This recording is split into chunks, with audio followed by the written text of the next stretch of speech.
Welcome to पहल classes. आज का जो ये लेक्चर है इसमें हम चैप्टर 2 के सॉल्यूशंस जो हम ऑलरेडी देख चुके हैं उससे आगे का पार्ट देखने वाले हैं। I am Pradeep Kumawat, IITN। आइए बेटा शुरू करते हैं। हमारे जो एडिशनल क्वेश्चंस है वो हम कर रहे हैं, काफी अच्छे से कर रहे हैं।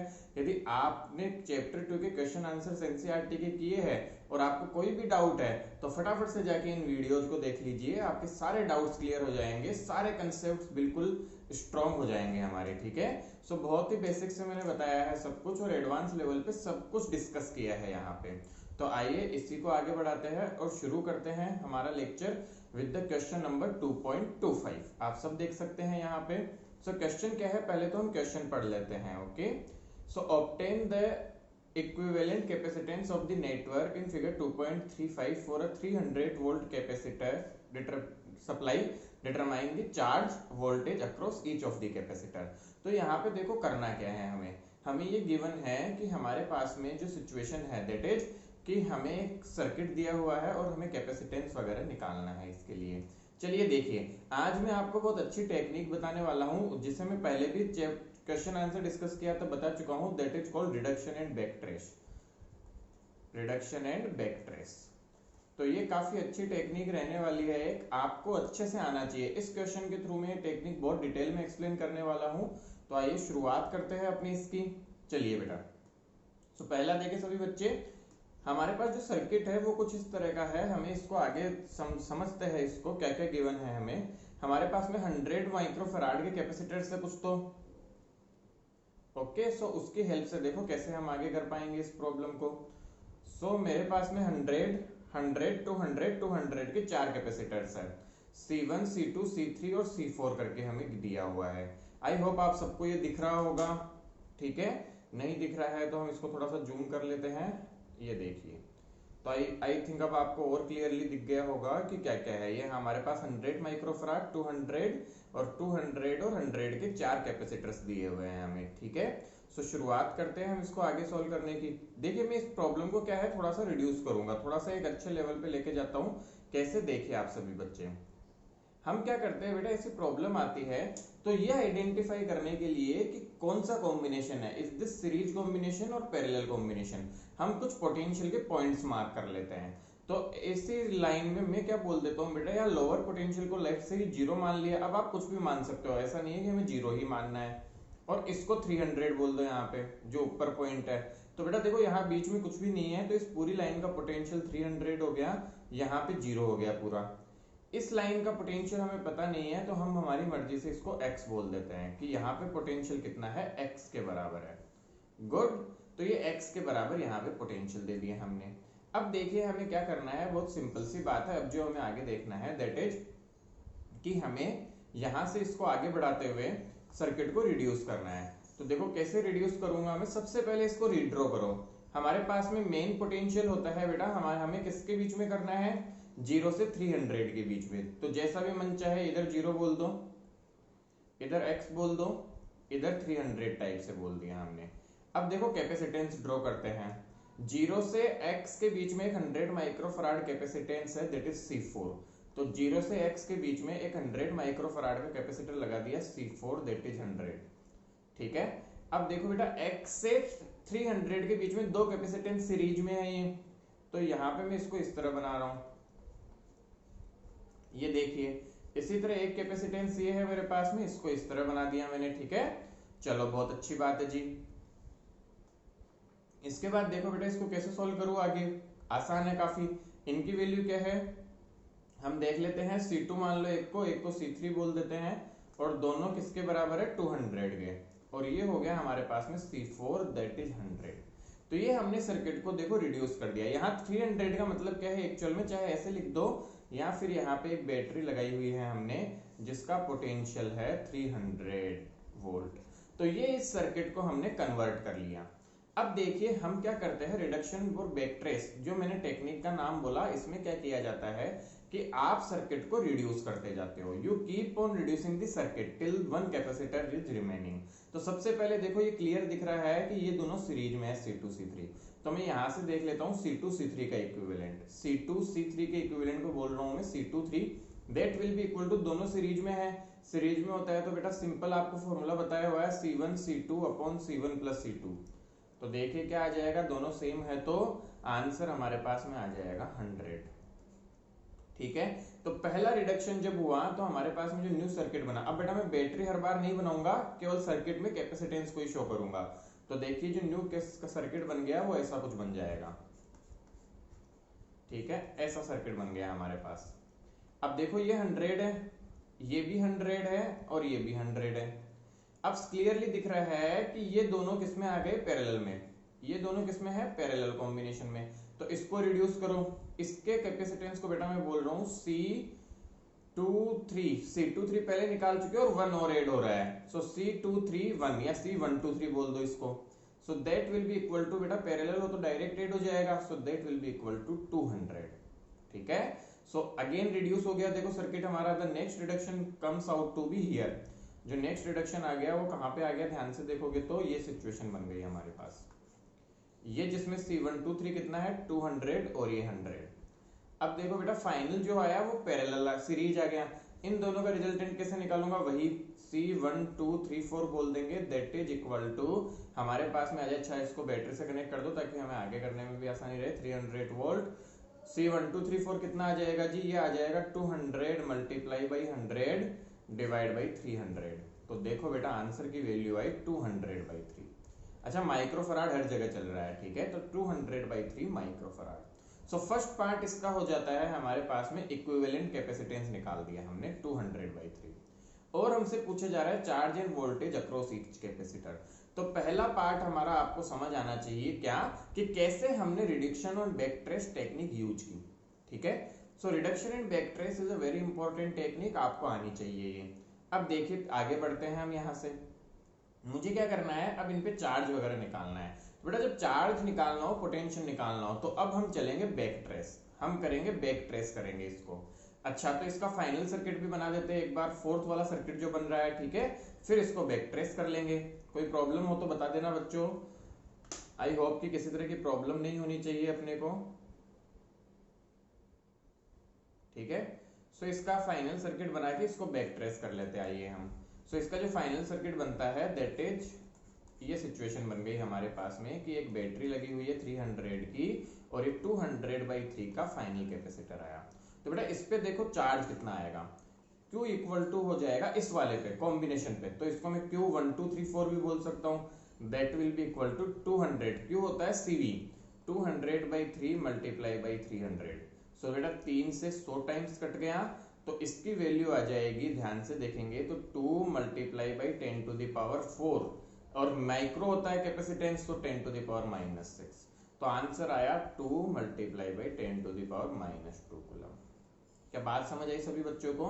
तो इस कॉम्बिनेशन पे चार्ज इतना आया। अब ये देखना है बैक ट्रेस कैसे करेंगे, ये देखो कि ये किन से मिलके बना है। तो आप जैसे ही ये देखेंगे आपको पता चलेगा कि ये इन दोनों से मिलके बना हुआ है। ठीक है, इन दो से। अच्छा भाई ये तो सीरीज था, ये कैसा था, सीरीज। सीरीज में क्या सेम होता है, तुरंत दिमाग में आना चाहिए, सीरीज में हमारे पास में करंट सेम होता है, सॉरी चार्ज सेम होता है, करंट सेम होता है, तो इन दोनों पे चार्ज सेम हो जाएगा, that is equal to 2 × 10⁻⁻2 coulomb. तो हमें एक आंसर मिल गया, एक तो इस 100 के पे आंसर मिल गया 2 मल्टीप्लाई बाई 10⁻⁻2 कूलम, और इस वाले पे भी मिल गया 2 मल्टीप्लाई बाई 10⁻⁻2 कूलम। तो पहला पार्ट हो गया। अब देखो इस पे पोटेंशियल पूछा है, तो पोटेंशियल कैसे निकालेंगे, Q पता है, C पता है, तो Q इक्वल टू CV होता है, तो V हो जाएगा Q/C। ठीक है, सो यहां से हमारे पास में पोटेंशियल आ जाएगा कि इसके अक्रॉस में पोटेंशियल कितना आने वाला है। आ रहा है सबको समझ में? यदि ना आए तो फटाफट से बोल देना। ठीक है, सो Q हमारे पास में चार्ज का हमें पता चल गया कितना है, डिवाइड बाई C कर लेंगे तो हमारे पास में कैपेसिटेंस या पोटेंशियल की वैल्यू आ जाएगी। चलो बहुत अच्छी बात। ठीक है, सबको क्लियर होनी चाहिए सारी बातें। कोई भी डाउट हो, कोई भी प्रॉब्लम हो, जस्ट आस्क, टेंशन नहीं लेनी है, डरना नहीं है। ठीक है जी, चलिए बहुत बढ़िया। तो देखो क्या आ जाएगा वैल्यू, फटाफट से निकाल ही दूं तो 2 मल्टीप्लाई बाई 10⁻⁻2 और कैपेसिटेंस इसका 100 माइक्रोफराड। 100 माइक्रोफराड का मतलब 10⁻⁴। ठीक है, तो माइक्रोफराड से 10⁻⁴ हो गया, सो ऊपर जाएगा तो 200 वोल्ट आ जाएगा। सिमिलरली अब इसको देखो, जब आप इसको देखोगे तो बेटा पता चलेगा कि ये जो है, मैं पेन का कलर चेंज कर लेता हूं ताकि थोड़ा कंटिन्यूटी दिखे अलग से। सो ये जो है ये फिर से कॉम्बिनेशन से बना है, किसके कॉम्बिनेशन से बना है, तो आपको यहाँ पता चलेगा कि this is a reduction of this. ठीक है, आ रही है बात समझ में कि ये जो बना है ये इन दोनों के रिडक्शन से बना है। अच्छा ये दोनों तो पैरेलल में थे, कैसा कॉम्बिनेशन है, पैरेलल। पैरेलल में क्या सेम होता है भाई, पैरेलल में हमारे पास में वोल्टेज सेम होता है। तो इसका वोल्टेज बताओ कितना आएगा, सिंपल सी बात है, इसका वोल्टेज आ जाएगा हमारे पास में 100 वोल्ट, क्योंकि 300 दो में तो टूटा है, इस पे 200 आए तो इस पे 100। तो इस कॉम्बिनेशन के अक्रॉस जो वोल्टेज आ गया हमारे पास में दैट इज 100 वोल्ट आ गया। हमारे पास में 100 वोल्ट पोटेंशियल आ गया इसके अक्रॉस। कोई भी प्रॉब्लम हो तो जरूर बताए बच्चों यहाँ तक हमें। सो 100 वोल्ट दोनों के अक्रॉस पोटेंशियल है। अच्छा दोनों के अक्रॉस पोटेंशियल पता है तो क्या चार्ज निकाल सकता हूँ, तो दोनों का आंसर तो आ गया 100। चार्ज देखोगे तो V पता है तो CV करके आ जाएगा। सो वो भी आएगा बेटा 10⁻⁻2 कूलम और 10⁻⁻2 कूलम। तो इन दोनों का आंसर आ गया हमारा। तो देखो धीरे धीरे सबका आंसर आ रहा है, पहले इसका आया फिर इन दो का आया। अब इनमें से देखो किसका काम हो गया, C4 का हो गया, क्योंकि ये किसी का कॉम्बिनेशन नहीं था। बट जब देखेंगे तो ये वाला पार्ट जो है ये कॉम्बिनेशन है। फिर से देखो किसका कॉम्बिनेशन था, तो फिर से बैक ट्रेसिंग पे गए। अच्छा ये तो इसका कॉम्बिनेशन है, जैसे यहाँ पूछे पता चला ये सीरीज में था। अच्छा सीरीज में चार्ज सेम होता है तो दोनों पे चार्ज हो जाएगा 10⁻⁻2 और 10⁻⁻2। क्या अब पोटेंशियल निकाल लेंगे, दोनों पे चार्ज पता है तो पोटेंशियल भी आ जाएगा। आई होप आपको सारा कंसेप्ट क्लियर हुआ होगा। देखिए बेटा जब भी सर्किट का कोई कॉम्प्लेक्स क्वेश्चन आएगा तो हमें क्या करना है, हमें सिंपली बहुत ही सिंपल से तरीके से आगे बढ़ाना है चीज को। सर्किट को पहले रिड्यूस करो पूरा, और रिड्यूस करने के बाद उसको बैक ट्रेस करो। बैक ट्रेस में आप स्टार्टिंग से लेके एंड तक आगे बढ़ते जाओ बढ़ते जाओ। जैसे जैसे आप आगे मूव ऑन करोगे वैसे वैसे सारे क्वेश्चन सारे आंसर्स आपको मिलते चले जाएंगे। तो बहुत सिंपल से तरीके से हमने किया, बहुत ढंग से कर लिया ये। ओके सो इसमें कोई भी इश्यू नहीं होना चाहिए हमें। I hope that is clear to all of you. Good, कोई भी इश्यू हो तो जरूर बताएं हमें। सो बच्चों चलिए देखते हैं हमारा नेक्स्ट प्रॉब्लम आज का। आई होप आपको reduction and back trace technique बहुत अच्छे से समझ में आ गई होगी। तो नेक्स्ट शुरू करते हैं हमारा नेक्स्ट प्रॉब्लम जो है यहाँ से। तो देखिए बेटा क्या प्रॉब्लम दिया हुआ है हमें। The plates of a parallel plate capacitor have an area of 90 centimetre square. जो जो वैल्यू दी हुई है उसे लिख लो। एरिया गिवन है 90 सेंटीमीटर स्क्वायर, तो मैं मीटर स्क्वायर में कन्वर्ट कर देता हूँ 10⁻⁻4 मीटर स्क्वायर। ठीक है, एंड द सेपरेशन 2.5 मिलीमीटर, तो डी वैल्यू दे दी हमें 2.5 mm, इसे भी मीटर में लिख लो 10⁻⁻3। द कैपेसिटर चार्ज 2/100 400 वोल्ट, तो V की वैल्यू दे दी हमें 400। अब हमें फाइंड क्या करना है, how much electrostatic energy stored by the capacitor. तो बेटा एनर्जी निकालनी है, इलेक्ट्रोस्टैटिक एनर्जी कितनी स्टोर करेगा। तो आप सभी बच्चों को एक बात तो पता होगी, क्या पता होगी कि एनर्जी का जो फॉर्मूला होता है वो होता है हाफ CV²। चलिए बहुत अच्छी बात। तो कैपेसिटेंस निकाल ले, फिर यहाँ पे वैल्यू रख देंगे उसकी। सो C की वैल्यू आ रही है जो आ जाएगी मेरे पास में, बेटा यही पे वैल्यू रखते हैं इनकी सबकी। सो देखो हाफ C का फॉर्मूला होता है A∈0/d। सो C का फॉर्मूला होता है आप सबको पता है A∈0/d, यही यूज कर लेंगे। तो यहाँ पे वैल्यू रख दो A की 90 multiply by 10⁻⁻4 multiply by A∈0 8.85 multiply by 10⁻⁻12 divide by हमारे पास में क्या आ रहा है D, A∈0/d that is 2.5 multiply by 10⁻⁻3, और यहाँ पे मैं मल्टीप्लाई करूंगा V का स्क्वायर। V है 400 तो इसका स्क्वायर आ जाएगा 16 मल्टीप्लाई बाई 10⁻4। ठीक है, सो अब देखो इस इक्वेशन को जब सॉल्व करेंगे हम, तो 4 से एक 4 चला जाता है, 3 पॉजिटिव जाएगा तो ये वैल्यू आएगी 7 की फॉर्म में। और यहाँ से बेटा सबको जब वैल्यू वगैरह अप्रोक्सीमेटली जब हम सॉल्व करते हैं तो यहाँ से जो आंसर आएगा जो भी आएगा वो करेक्ट आंसर आएगा। ठीक है, आप एक बार कैलकुलेशन कर ही सकते हैं। एक रफ आइडिया दे दूं तो बेटा देखो 10⁻4 से ये कट गया, ये ऊपर जाएगा 10⁻3, एक 9 का आ जाएगा। सो 10⁻4 से 10⁻8 बचा, और आप देख सकते हैं यहाँ काफी बड़ी वैल्यूज है तो एक फैक्टर हो जाएगा, तो ये माइक्रो जूल्स में आंसर आएगा हमारा। ठीक है, सो आई होप आप सब बच्चे यहाँ से कैलकुलेशंस तो कर ही पाएंगे। तो दिस इज द कंसेप्ट कि हम कैसे करेंगे। चलिए बहुत अच्छी बात भाई, समझ में आया, अच्छा भी लगा। चलिए नेक्स्ट पार्ट पे चले। इसके क्या बोला जा रहा है देखो सभी बच्चे, नेक्स्ट पार्ट हमें बोल रहा है view this energy is stored in the electrostatic field between the plates and obtain the energy per unit volume U. Hence arrive at a relation between U and the magnitude of electric field E between the plates. चलिए बेटा अब इसको समझना है तो थोड़ा सा हम आगे बढ़ते हैं। देखो इसको थोड़ा सा हम आगे बढ़ा ले। बी पार्ट हम समझ रहे हैं अभी, तो देखे सभी बच्चे बी पार्ट में क्या करना है हमें। सो बी पार्ट जो है वो हमारे पास में बोल रहा है कि हमें एनर्जी पर यूनिट वॉल्यूम का एक्सप्रेशन निकाल के देना है इनको। चलिए बहुत अच्छी बात समझ में आई हमारे। सो हम क्या करेंगे बेटा, यहाँ पे एनर्जी पर यूनिट का जो एक्सप्रेशन निकालना है उसमें हम सिंपली बोलेंगे कि जो एनर्जी आ रही है वो आ रही है हमारे पास में फॉर्मूला देखना बेटा, एनर्जी का फॉर्मूला आ रहा है हाफ CV²। गुड, यहां से सबकी वैल्यू पुट कर देता हूं मैं, तो E जो आ गया वो आ जाएगा हाफ A∈0/d आएगा नहीं आएगा, और V²।